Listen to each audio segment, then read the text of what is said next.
Behold the man, breathless on the arid desert plains, parched and scorched, no food for 40 days. Tormented by the tempter, the fallen angel sent to elicit power from the Son of the Almighty, instead extracts such wisdom that just might be an oasis to a tired and hungry world, a coming kingdom campaign plan unfurled.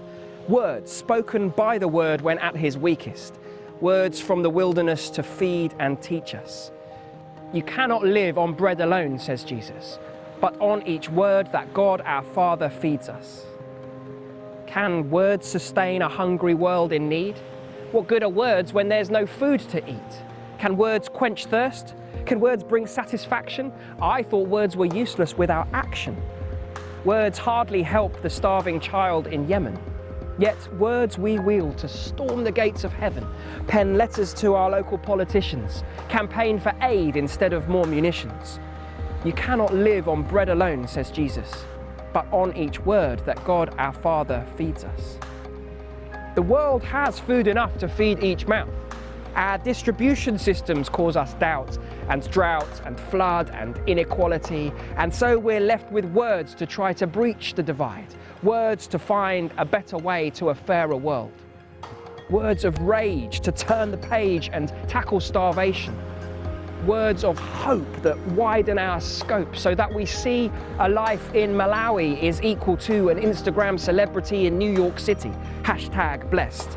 How about #hungry, winky smiley emoji?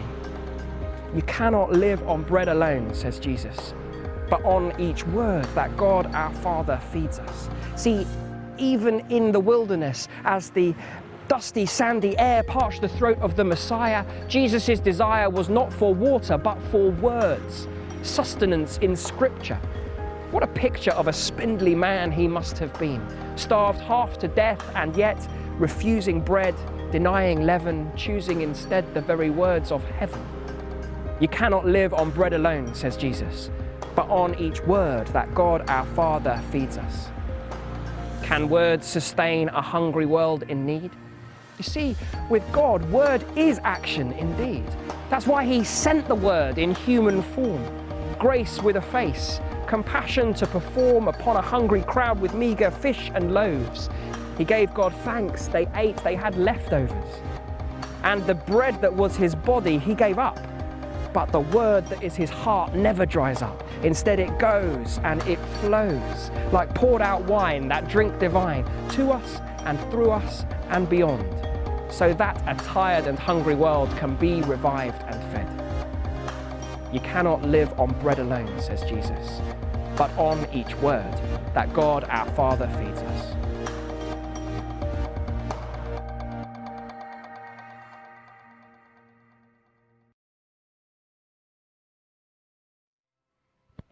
Light. Ever since the Almighty, let there be light, we keep coming back to the light. Even though we love darkness, God's light cannot harm us like things that go bump in the night. And the light that he gave us, God's Son, came to save us. The life that is in him is light. And so all those who do in his name what is true, keep coming back to the light.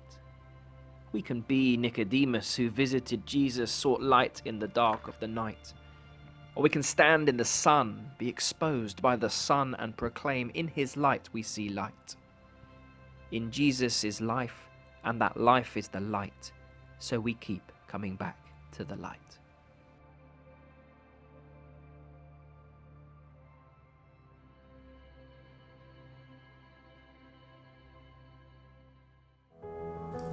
In verse 24 of Luke chapter 15, Jesus describes a remarkable scene. A father embraces his prodigal son, cries, "Carve up the calf, get the party begun." What was dead is alive, what was lost is now found. The story has radically turned right around. For this son, the one wearing the coat and the ring, had not long ago flown the nest, jacking it in with a wad of cash. Wealth he was due to inherit, swiped from his father's warm hands. Without merit, this Jack the lad windbag went with his sinful windfall like swag, like loot, giving a two-fingered salute to his crestfallen father. Swaggering off into the far country, leaving behind mother, father, and an older brother to go and do this, that and the other. Dissolute living, it says in the Bible. Maybe Luke didn't want to be sued for libel. A tabloid fiasco of vice and excess. The prodigal squanders his wealth, saying yes to the wrong sort of stuff and the wrong kind of crowd, life and soul of the party. But just as the proud tends to fall from the pedestals they have accepted, this story of glory turns, like you've suspected, as a famine kicks in and the prodigal goes from the highest of heights to the lowest of lows, from playboy to pigsty, from penthouse to poo, and he's hungry and scrawny and destitute too, and he craves the pig's pods, and he envies the slaves, and he rues the bad moves and bad choices he's made, and he thinks of his father and laments his grave sin, and he comes to himself and he gasps, I give in.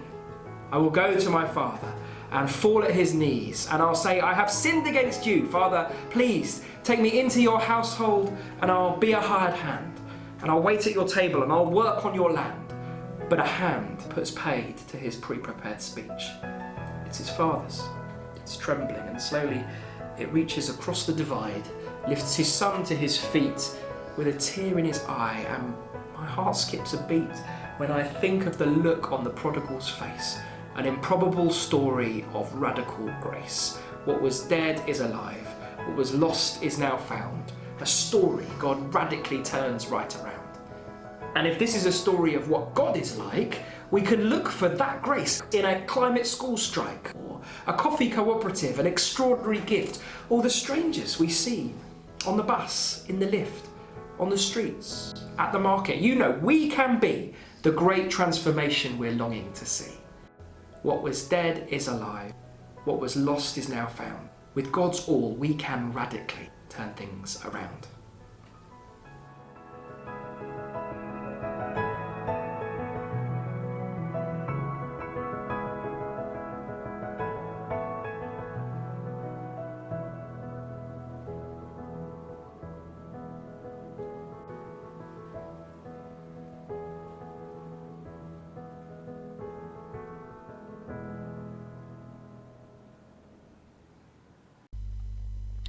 It began with a fish. I mean, who brings a fish to a festival? Imagine the stench and the whiff. It isn't the best of all snacks for an outdoor event. You'd be foolish to leave a fish in your tent. But when Jesus had finished his keynote address, and he looked at the mess of the crowd on the grass, and he asked, "What is there to eat?" a young person took to his feet with a bag of 2 fish and 5 loaves of bread, and he said, "Here you go." And Jesus said, "Whoa." And the crowd said, "Oh," holding its nose as those loaves and those fish made their way across the grass to the Christ, and he prayed, and they ate, and everyone was filled that day. And everyone was thrilled that day, and it wasn't just the smell of fish that spread around that day. It began with a fish, but the fish was a sign of the hope that nourished the crowd who were changed by the word that they heard that day.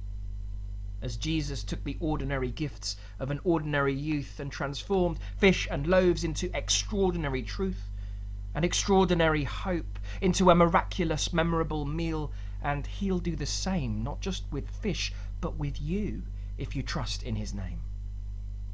It began with a fish. It continues with us. And the world is our field, and the call is to yield to the faith, hope, and love that transforms and makes justice to flow like a river that's filled with fish, just like that crowd was filled that day.